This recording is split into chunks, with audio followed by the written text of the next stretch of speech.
Сайн байцгаана уу, Марлаа байна. Энэ өдрийн мэндийг хүргэе. Өнөөдөр би та бүхэнд орчин үеийн уран зохиолоос юу унших вэ сэдвтэй энэхүү дөрвөн номыг санал болгохоор бэлдсэн байгаа. Тэгэхээр яагаад өнөөдөр орчин үеийн уран зохиол гэж сонгосон бэ гэх юм бол ерөнхийдөө номнуудаа болон зохиолчдоо харсан чинь бүгдээрээ яг одоо орчин үед эд уншигдж байгаа айгүй тийм тренди байгаа номнууд, түүнээс гадна зохиолчид маань бүгдээрээ амьд уран бүтээлээ туйраад явж байгаа хүмүүс байсан. Тэгээд энэ номнууд бол ялтчгүй орчин үеийн уран зохиолд хамрагдах юм байна гэж үзсэн. Хэрвээ та миний өмнөх бичлэгүүдийг үзчихсэн бол би өмнө бас санал болгож байсан номнууд маань хөвчлэн орчин үеийн уран зохиолд хамрагдах юм байлээ.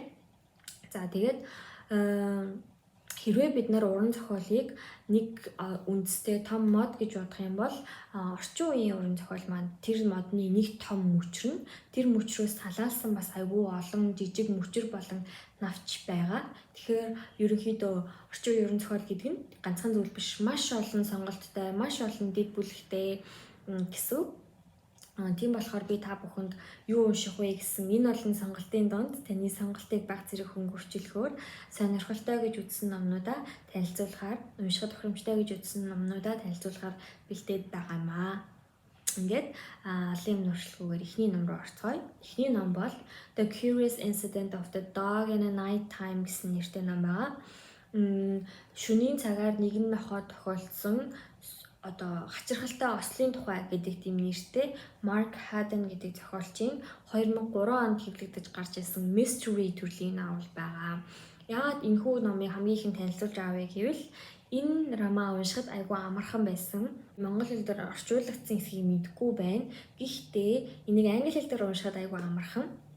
За яагаад вэ гэх юм бол энэ роман нь насан туршсан хүн уншиж болно, хүүхэд ч уншиж болох тийм. Ерөнхийдөө үйл явдлыг нь баг зэрэг ярих юм бол 15 настай хүүхэд хурцынхаа хашаанд одоо нохоо налагдсан байхыг олж мэдээд за энэ хэрэг юу яаж болсон, хэн алсан гэдгийг мөрдлөг явуулж байгаа тийм төрлийн ном. Тэгээд энэ хүүхэд маань жирийн нэг үсэр насны хүүхэд биш. Хэрвээ ингээд энэ хүүхдийн зан авир болон одоо энэ бичиж байгаа өөрийнх нь тэр зан характерыг харах юм бол одоогоор бол autism spectrum disorder буюу аутизмтай хүүхэд байгаа. Тэгээд аутизмтай хүүхдийн нүдээр энэ хэрэг за тэгээд тэр хүүхдийн гэр бүлийн амьдрал аав ээжийнхэн тухай гардаг. Тэгээд энэс илүү ярих юм бол бас нөгөө айгу reveal хийсэн болох байх. Тэгхийн болохоор ингээд орхи. Тэгээд ерөнхийдөө миний хэлж байгаа санаа гэх юм бол маш нэгдүгээрт маш сонирхолтой, хоёрдугаарт уншихад амархан. За тэгээд бичигдсэн хэв маяг нь одоо хүүхдийн нүдээр харж бичигдэж байгаа учраас айгуу тийм бидний хардаг нүдээс биш өөр өнцгөр ингээд тэр хүүхдийн үзэл бодлоор бичигдсэн байгаа. Тэгээд нэг сонирхолтой юм хэм бол энэ хүүхэд тоондоо маш сайн. Тэгээд өөрийгөө бол математикч гэж боддог. Тэгээд эхлээд энэ хоёрын нөгөө нэг уншсан чинь ингээ бүлгүүд нь айгүй сонин тоонуудтай байсан байхгүй юу? Тэгсэн чинь энэ номын бүлэг нь болохоор 2, 3, 5, 7, 11, 13, 19, 23 гэх юм тий. Айгүй тийм сонин бүлэгтэй. Тэгээ энийгээ өөрөө голдор маань тайлбарлахдаа эдгээрийг бол prime number гэдэг буюу хоёрт хуваагддаггүй тоонуудыг prime number гэж нэрлэдэг юм байна. Тэгээд тийм болохоор би ийм тоон дуртай болохоор би одоо бүлгүүдээ ингэж өөрийнхөө зохиож байгаа номны бүлгүүдийг ингэж нэрлэхээр шийдсэн гэдэг. За тэгээ хавцсан улаан багагийн шалтгаан нь болохоор энэ хүүхэд улаан өнгийг азтай гэж үздэг. Хэрвээ 5 дараалсан улаан машин тэр өдрийг харах юм бол тэр бол супер азтай өдөр байна гэж бас үздэг. Тэгээд дургуй өнгө нь шар өнгө. За тэгээд шар өнгөд харах юм бол маш азгүй өдөр байна гэж үздэг ч юм уу. Ерөнхийдөө ингэж айгүй тийм сонирхолтой. Тэгээд заавал ер нь бүх насны хүмүүсийг уншаад үзэхэд хамгийн тохиромжтой айгүй хөөрхөн роман байсан. Тийм болохоор та бүхэн энэ номыг нэг сонирхоод үзээрэй гэж хүсэж байна. За ингээд дараачихын ном руу орцгоё. За тэгэхээр дараагийн номыг болохоор би номоор нь биш одоо захимаар уншсан. Энэ ном байна. Sally Rooney Beautiful World Where Are You гэдэг ном байгаа. Хэрвээ санаж байгаа бол хоёр бичлэгийн өмнө хаа би 2022 онд юу унших вэ гэдэг номон дээр Sally Rooney зохиолчийн Conversations with Friends гэдэг номыг санал болгож байсан. За тэгээд энэ зохиолчоос уншиж байгаа хоёр дахь ном буюу хамгийн сүүлд хэвлэгдсэн ном байгаа. 2021 онд дүнгиж гарсан. Тэгээд одоогоор бол маш тийм олон уншигчид уншиж байгаа тийм ном байгаа. За Sally Rooney зохиолч маань болохоор Ирланд гаралтай, одоо 32 настай 3 ширхэг роман бичсэн. Тэр дундаас бол Normal People нь кино болж гарсан. Ерөнхийдөө 3 роман маш алдартай явж байгаа тийм зохиолч байгаа. За тэгээд ерөнхийдөө нэг зохиолчийн 2-оос дээш номыг уншаад үзэхэд ингээд тэр хүний бичлэгийн хэв маяг ингээд ерөнхийдөө нэг мэдрэгддэг те.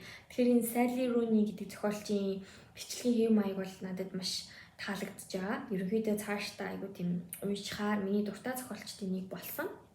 Маш энгийн зөвхөн л энгийн зүйлийн тухай бичдэг хэрнээ тийм сэтгэл татаад нэг хоёр сайн найз байгаа байхгүй. Гол дүр нь болохоор зохиолч. Тэгээд ингээд яг энэ пандемикийн үеэр яаж зохиолоо биччихсэн, тэгээ юу тохиолдчихсэн тухай гардаг. Тэгээ хүмүүс болохоор Sally Rooney өөрийгөө бичсэн юм уу? Энэ Alice гэдэг гол дүр чинь чи өөрөө юм уу гэж асуусан. Тэгсэн чинь надад өөрийгөө ерөөсөө бичих сонирхол алга. Би зүгээр дөрүүдээ өөрийнхөө оюун санаанд бүтээдэг гэж хэлсэн байсан. Тэгээ ерөөхдөө хүмүүс яг ингээ өөрийгөө ч юм шиг гэдэг тийм мэдрэмжийг өгч чадхаар бичсэн. Маш тийм дотн санагдсан гэх юм уу энэ ном. Цаг хугацааны хувьд болохоор яг одоо зэрэг бид баг ингээ уншиж байхад юу болоод байгааг нь мэдрэхээр тийм айгуу тийм шинэлэг байсан. Пандемикаас өмнө одоо зохиолоо бичиж эхэлсэн бүсгүй маань пандемикийн локдауны үеэр зохиолоо бичиж дуусгаад тэгээ энэ хүү зохиол маань дуустдаг. Тэр хугацаанд болохоор тэр эмэгтэйгийн хайр дурлалын амьдралд нь mentally сэтгэл зүйн эрүүл мэндэд тохиолдож байгаа зүйл. Тэгээд түүний найз Элений найз залуугийн одоо ингээд дөрвөн хүний ерөнхийдөө амьдралын тухай гардаг. Тэгээд энэ бүсгүйн одоо энэ зохиолч бүсгүйнийг онцлог гэх юм бол номнуудаа тийм захиа их бичдэг. Ялангуяа имэйлээр захиагаар харьцдаг. Өмнө нь танилцуулж байсан ном дээр ч гэсэн тийм имэйлээр харьцаж байсан. Энэ номны одоо хамгийн том бүлгүүд нь ч гэсэндээ ерөнхийдөө ингээд хоёр найз хоорондоо имэйл бичиж байгаа тийм захианы гоё үн цэнийг мэдрүүлсэн тийм ном санагдсан.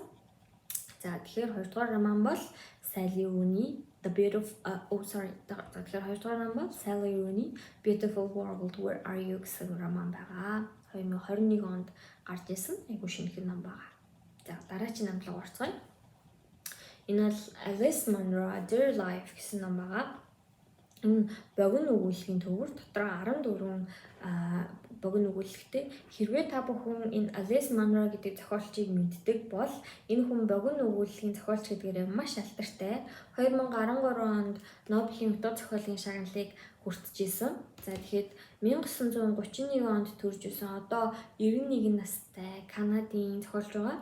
Энэ богино өгүүлбэрийн төвөр болохоор түүний хамгийн сүүлд хэвлүүлж исэн 2012 онд гарсан хамгийн сүүлийнх нь ном байгаа. За тэгээд түүний дараа 2013 онд бол өөрийгөө тэтгэвртэй гарсан гэж зарласан юм байлээ. За тэгээд уншигчид нь бол түүнийг дахин ном гаргахыг маш их хүлээж байгаа. За гэхдээ одоо л зохиолч маань ерөнхийдөө өөрийнхөө гэрт маш тийм чимээгүй бол нийтийн үйл ажиллагаанд оролцохгүйгээр бусдын нүднээс хол амьдарч байгаа гэсэн тийм мэдээлэл байлаа. За тэгэхээр би энэхүү зохиолыг бол одоо богино өгүүлбэрийг ярина гэдэг чинь санаа шүү дээ. Тийм болохоор ерөнхийдөө энэ зохиолчийг илүү танилцуулахыг хүссэн. Энэхүү зохиолч маань болохоор дандаа л богино өгүүлбэр бичдэг. Нэг ч одоо урт зохиол, роман байхгүй. Богино өгүүлбэр бичсээрээ байгаа л тэгэл Нобелийн өдөр зохиолын шагналыг авсан. Тийм болохоор Alice Munro-г амьдралынхаа аль нэг шатанд ядаж бүтэн номыг нь биш юм ахад нэг ч гэсэн өгүүлбэрийг нь заавал уншиж үзээрэй гэж би та бүхэн зөвлөмөр байна. Тэгэхээр Alice Munro миний танилцуулсан 3 дахь ном байлаа. За хамгийн сүүлийнхаа роман руу орцгоё.